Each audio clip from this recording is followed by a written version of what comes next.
We are back. We are now here with the worst movies of the year 2023. So I can't imagine this is going to be as long as the last video, which was around 40 minutes. That was a little bit longer. This time we're going to be talking about the worst movies. These are movies that I disliked, and I just genuinely was expecting a lot more. So we're just going to jump right into it. In 10th place, it is Ant-Man 3. Um, I don't know what to tell you. This movie was just bland. It felt like it was trying to be like a knockoff Guardians of the Galaxy in a way, but this movie also just felt like it had so many ideas and it was trying to be so ambitious, but it didn't land on anything. Modoc was an interesting choice in this movie. Um, just there was a lot of choices in this movie that I just kind of scratched my head around. Like you had Bill Murray in it, and he was barely in it. You had Kang the Conqueror in it, who's supposed to be the new big bad guy at the time for the MCU, and this variant gets destroyed by Ant-Man by hand-to-hand combat, and that was very fascinating. I was like, wow, we're just gonna do that. It just felt like there were so many choices that just didn't work. Like they felt like they had to have the heroes win at the end, and it just felt kind of gross. Like it just felt like, oh, you're telling me this is the guy that's supposed to be really threatening, but like one character, Ant-Man, could defeat him. It just felt really odd. Um, I don't know what to tell you. This movie was just so bland. The CGI wasn't great either, and at the end of the day, it just kind of left me feeling like this is the very unmemorable movie. Even though it's supposed to be apparently a really critical and pivotal movie for like the future of the MCU at that time, it it just didn't do anything. It just felt like a it should have been a bigger, like it should have been a grand movie. It should have been like this amazing movie, but it didn't. And I think what it really solidified to me was that Ant-Man should probably just be like a street level kind of character. Like the first one was a corporation, the second one was like got mafia slash like military. This time he's like, we're going uh into like a different type of universe, like a mini universe, and it's like, wow, we're gonna do a very completely different Ant-Man movie. So while I appreciate the attempt to make Ant-Man a bigger property, like a bigger movie, it just did not work at all. Number 9 is, you're gonna notice there's a trend here. There's gonna be a trend of superhero movies on here. Number 9 is Blue Beetle. I didn't like this movie. I'm gonna be real honest. I think the thing where it succeeds probably the most is the family aspect, but everything else that's besides the family aspect was so generic, and it just was boring to watch for the most part. Also, there was a lot of confliction with like morals and morality. Like Blue Beetle doesn't kill, but like will watch his family slaughter people and like cheers his grandma on killing people. I was like, what is this movie? It just felt like it was such a copy and paste kind of like superhero movie. It just felt like I've seen this movie so many times. The bad guy's just a generic person. Here you got the evil corporation that says, "Hey, what you have is mine, and I'm going to take it no matter what. I'm going to do all this blah blah blah blah." It just was so generic. It kills me to say that because I think Blue Beetle is a cool character. I liked him in Justice. I liked him in Justice, like in Justice League animated projects and stuff. I like him. He's cool. And I think even the main dude that plays Jamie in this movie, I know he's from the Karate Kid TV show on Netflix. I can't remember what's it called. Anyways, he's decent in it. Everything's kind of decent, but nothing's really exceptional. And like things that just are low are low. Like that story, man, it is so basic, and it just is mind numbing. I just think we as audience members deserve better superhero movies. It's not hard. It's just making sure you care about the characters, but then also having villains that are just not the most diabolical, the most basic diabolical characters. Where it's like, oh, they're just evil because they're evil. It's like, no, give them actual personalities. Give them a reason why we should believe their cause. So yeah, Blue Beetle, not good. I, ugh, it did not. It was not a fun time. At least the action sequences were fine, I guess. I think that's probably like the saving grace.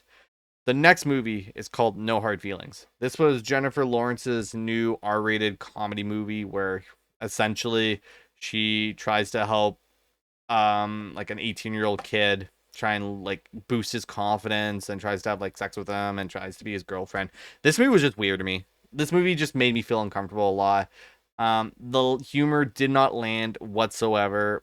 I mean, Jennifer Lawrence is like quirky and like I like her as an actress, but like nothing was saving this movie for me. I was watching it and I'm like, this is painful. Um, I guess it's just sometimes I look at these concepts and I'm like, I just feel uncomfortable watching this. I just think this is the weirdest thing where she's like a 30-year-old woman and she's trying to like seduce like an 18-year-old, and it did nothing. I was hoping it'd be better because same thing. I heard there was like some decent buzz around it, being like, "Oh, it could be a funny comedy." No, it did nothing. Nothing for me.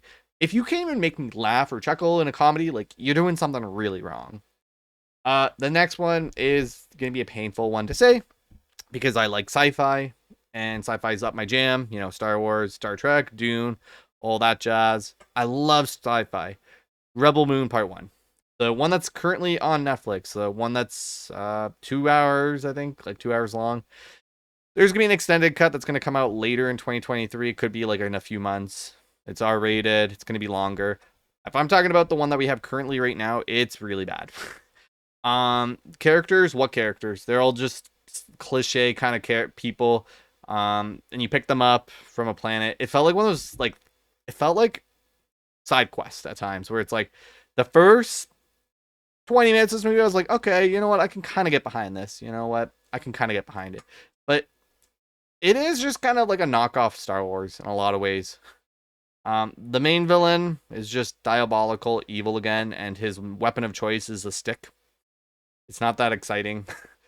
um, and like it definitely has inspiration from Warhammer. I can see the Warhammer influence, and also is trying to be like, you know, Nazis. I can see that as well. It just felt like so many ideas jumbled together and nothing worked. Um, Lots of slow mo. I always say this, slow mo can be cool. I like slow mo in projects, but this is always what happens is he overuses it for stupid stuff. Like I said, Zack Snyder sounds like a cool dude in real life, and some of his movies are like big successes for me. I really like Man of Steel, Dawn of the Dead remake. 300 is great. There's a lot. His Justice League movie is really good. It's just he's on this streak right now with Army of the Dead and this movie where it's just he's making choices I don't like in filmmaking. And, you know, to each their own. People are going to like this. I can understand. But, like, I'm just expecting more, I guess, from, like, sci fi where it just, you know, things feel more coherent. And also, I feel like movies where I care about the characters because, as I was saying earlier, you go from planet to planet and it's like, hey, we're going to recruit this character, and you see him do something kind of cool, or they do something kind of cool, and then that's pretty much it. And some of them don't even interact with each other for the rest of the movie. Um, and I think it's so bad to the point where I don't remember. I watched this movie like a week ago. I don't remember shit all. I don't remember any of the characters' names. I could not tell you what the name of this like space Nazi group is. You know, it's not like, oh my god, this is like the Empire. I don't know what this is called. I don't remember. And that's like the biggest tragedy. Um you know, it not being higher on the list is probably because it has some cool visuals. It does have some cool ones, and like it has like some cool designs, action sequences that are kind of decent when they're not butchered. Um but yeah, like I said, the extended cut could come out and it could be better, could be worse, could be the exact same. But currently, the one that came out in 2023 in December, the cut that's 2 hours is way too short. I'm usually a person that says less is more in a lot of ways because I feel like sometimes padding is not good. This movie needs that because holy shit, you do not know any of the characters. So yeah, Rebel Moon Part One. I am just hoping that Part Two is better. Maybe they get more development as characters and all that jazz because Rebel Moon Part One, no. Number 6 is Bird Box Barcelona. So this is the second Bird Box movie. It's like a spin-off of the first one. as the title says, it's in Barcelona. Um, and this movie fails to make me care about the main character because he's kind of a dick. Like, sometimes it's cool to root for the bad guy. It sometimes is cool. This movie doesn't do that because it just comes off very malicious. Um, I don't know what to tell you. You know what? I don't care. I'm gonna spoil it. So the whole idea is that the main character has a special kind of ability where he has looked into the light. In Bird Box world, there is this supernatural force. You can't look, like you literally cannot like look at outside, or you'll get consumed by this parasite or this species or whatever, and they'll tell you to kill yourself. That's pretty much the premise of the movie, or like the first one. This one is that he has a special, unique ability where he has looked into the light, and they're telling him, "We're not going to kill you. What we're going to do is we're going to tell you, we're going to try and convince you to get other people to take off their blindfolds, trust you, and then pretty much like be like a grunt soldier for our cause." So that's the whole movie for the most part. It's like him trying to get people to trust him and then fuck them over. It just felt like the most malicious kind of movie where I'm like, I don't really find this a fun watch. It's actually just kind of like saddening of like, this is a character that you're supposed to be kind of like, this is the protagonist. You're supposed to be kind of like engaged with it. And I was just like, nah, this is just not fun to watch. Like when, when the twist happens early on, you're like, okay, like that's ballsy. Let's see how it goes. And yeah, like majority of the movie is like him going, telling him like, hey, let's do this like scavenge hunt, and then he just fucks the person over, and then he's like, oh, they got killed. It was just not a fun watch. It just didn't work for me. Like I said, cool premise. I just wish it did more for me.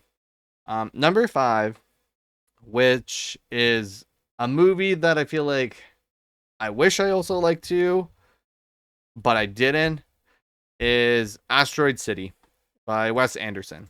Wes Anderson is such a unique director. He has made some great movies. I really like The Grand Budapest Hotel, and I also really like this new Netflix special that he did on Netflix.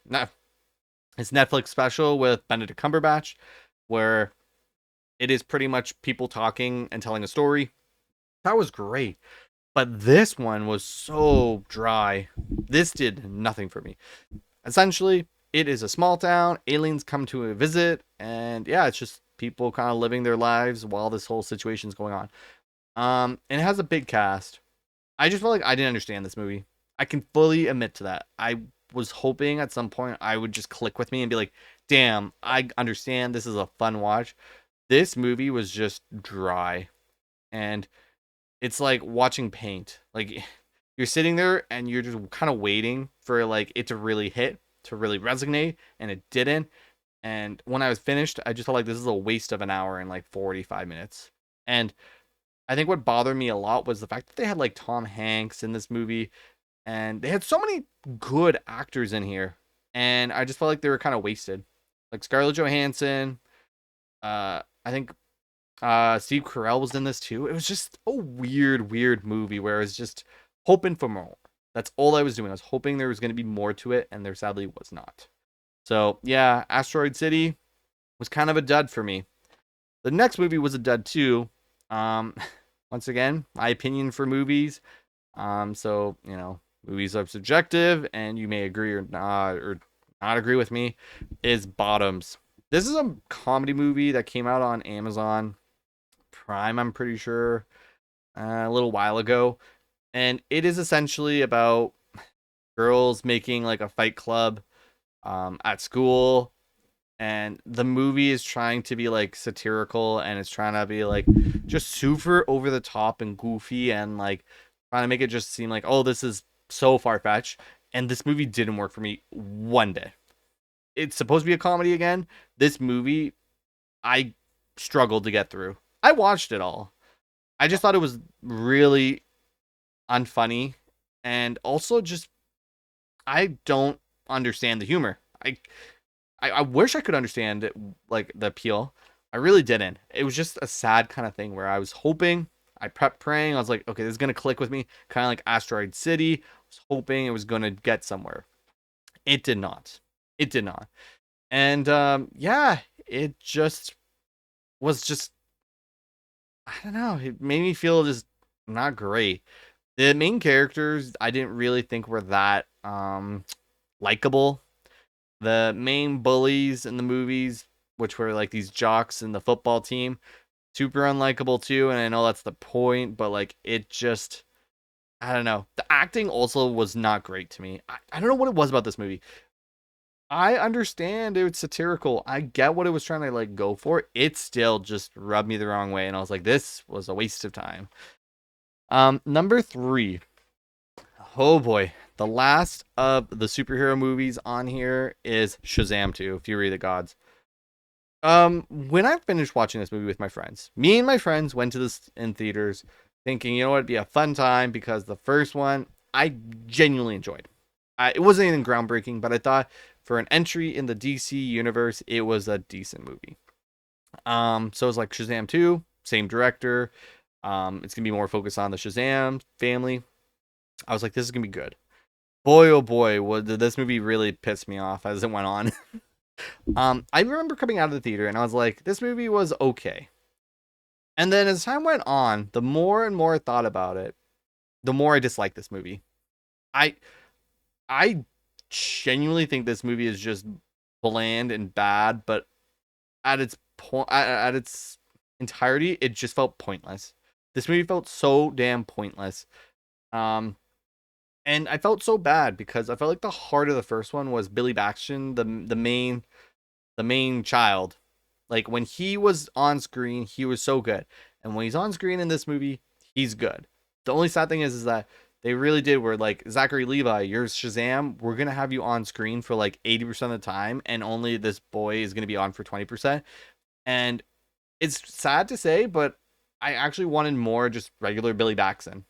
He was so much better than Zachary Levi. Like Zachary Levi is just like, you look at the two characters and they don't act like each other. They're the exact same person, but they don't act anything like each other. Zachary Levi's acting super goofy over here. Then you have the child, and he's acting way more serious. And the story that they're trying to present there of like him eventually like phasing out of the family sounds like a great storyline. The first one was him trying to find a family. This one is him, oh, am I gonna lose my family? I think that's such a great premise. It sucks that they had to put it into this movie, which is about Fury of the Gods, which is just a bunch of random gods. And the action sequences are really bad.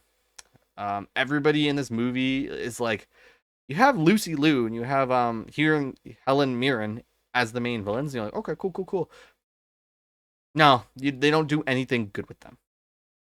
And then they have a scene with Skittles that really annoyed me. Oh my god! The more I think about this movie, the more it gets me frustrated. Just like you had you had a really good first one, and this is just worse on every front.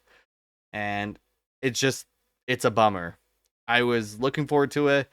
I thought for sure this was going to be a fun time, and I left that theater so disappointed. Even though I wasn't expecting like huge expectations, I was just hoping for a good time, and I left just annoyed. And then as the days went on, angry. So yeah, that's number three. The next one is number two, which is You People, which is a Netflix comedy that came out with Jonah Hill and Eddie Murphy. And this is kind of the same thing with Bottoms. I kind of get what you're going for, but as a comedy, this was painful to watch. The jokes were not funny. Eddie Murphy was sleepwalking in this movie. You could tell while you're watching this movie, Eddie Murphy did not want to be there. Anytime he was on the screen, he was trying to be super serious, no jokes. And I'm like, you have Eddie Murphy of all people. Like, utilize him. Do better with them. And it sucks too because it's supposed to be all about like interracial couples, and just some of the jokes were so bad. And then you also have the main two characters. You have Jonah Hill and his girlfriend, and you know, as a rom-com, what is the number one thing? You're rooting for these people to like be in a successful relationship, that you want them to actually be together. And this movie, they had no chemistry. They had nothing. It was fucking dry.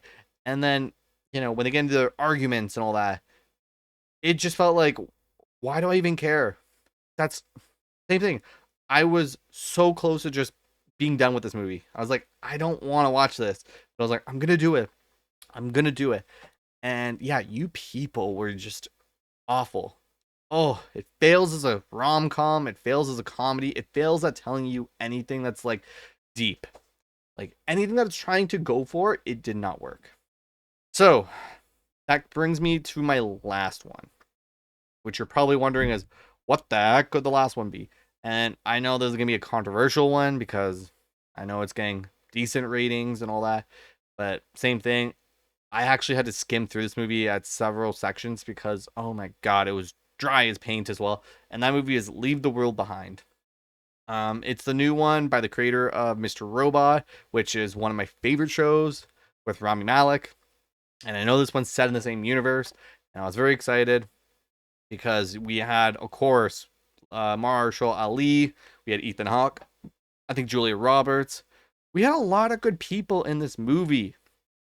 Kevin Bacon was in it, and the movie kind of starts off super interesting. You're trying to figure out like what's going on. You're trying to figure out the puzzle pieces, and then as the movie goes on, you start to realize that things just happen conveniently, or things just don't make sense. Um, I don't really care. I'm gonna spoil this because I feel like it's the only way I can really talk about this. You know, something's going on. There's a boat that gets shit that goes onto land. There's things being like propaganda that's falling from the skies. Cars are crashing into each other. Deer are randomly showing up at this one house. Flamingos are flying in the pool. People's teeth are falling out. You're like, whoa, this is kind of cool. And you keep thinking, oh, it's gonna be like, aliens. You're thinking it's like, like another country's doing civil war. You're thinking like all this and that, and then the movie is like, oh yeah, it is just a civil war happening, and it's just that's what's happening. And then you start to think about it, and you're like, hold the phone, hold the phone. This is a civil war. Things just happen for reasons of sake, where it's like the animals going to this one house, and there's like 20 deer. 20 deer just randomly showing up at this house. That wouldn't happen. 20 deer wouldn't just show up at a random house. That's why you think, okay, it's something like supernatural. They need something from this family. Nah. Okay. There's a part where they try and leave this cottage, and you think, okay. And it's all these white Teslas, and you're like, whoa, what's happening? And then you find out, oh, it's a civil war. I'm sorry. So you're telling me all the smart cars that can, autopilot, it's all just white Teslas, and they're all just blocking up in this one section, and it just got me so angry because I was like, you can't even mix up like the different type of car, or even the color. It had to be all these white ones. And you can't even say the whole thing of like, well, maybe this universe only has Teslas. They have different types of cars. So it just didn't make any sense there. And the laziest thing, this is the thing I hate the most about movies, is when there's a point in this movie where Mahershala Ali, he owns his Airbnb. He comes back to the house, and Julia Roberts and Ethan Hawke, they're like, tell us anything that you know. And he tells them, and then Julia Roberts is like, hey, you know more, don't you? And he's like, no, I don't. An hour later, he's like, I didn't tell you guys the full truth. Why? Like, why? She literally called you out on this and said, I just had this hunch, and like I actually know more than I do. It is just the laziest kind of writing, and it just infuriates because this movie is 2.5 hours, and it does not need to be 2.5 hours. It just felt like it was meandering, and if it had a great payoff, maybe it would have worked out. It didn't. This movie didn't have any payoff. They make this joke about Friends. The one daughter really likes Friends, and the end of the movie, she's like, I gotta know, or the whole movie, she's like, I gotta know how the TV show, Friends ends. And within the first 15-20 minutes of her just talking about the Friends and needing to watch it, I'm like, the movie's probably gonna end with some type of Friends joke. And it does. But does that resolve anything else in this movie? No. Where Ethan Hawke's and Mahershala Ali is different than like the wife and the daughter and all that. So it's not even like they get like a collective ending. It just kind of ends abruptly. And you're like, oh, okay. It just didn't work. There was like several parts where I was like, okay, I just gotta fast forward through this because it just meandered. It did not need to be 2.5 hours. I always say it, sometimes less is more, and this movie needed, if this movie was even like an hour and 40 minutes, probably it would have still been on this list, but it probably would have been. 2.5 hours is way too fucking long. 2.5 hours of like waiting, trying to figure out this answer, and then you get this answer, and then they don't even really give you a nice like kind of wrap up with these characters. Because something like this, you realize you're not gonna get a resolution for Civil War. You're not. It's not gonna happen. But you at least hope that you get a resolution for these characters. You don't. Oh my god. So that is my worst movies of 2023. Um, Frustrating. Let me just tell you. I I wanted to really like these movies. I never go into a movie like deliberately wanting it to be shit or bad. And I don't pan directors because at the end of the day, like it takes a lot to get a movie made. It's not an easy task. But yeah, just the product, it's like I see ideas, I see the ambition, it just doesn't work for me. So, yes, those are my worst movies of 2023. I'm going to make a video after this that's going to be on the biggest surprises and biggest disappointments. I'm going to try and go through that very, very quick.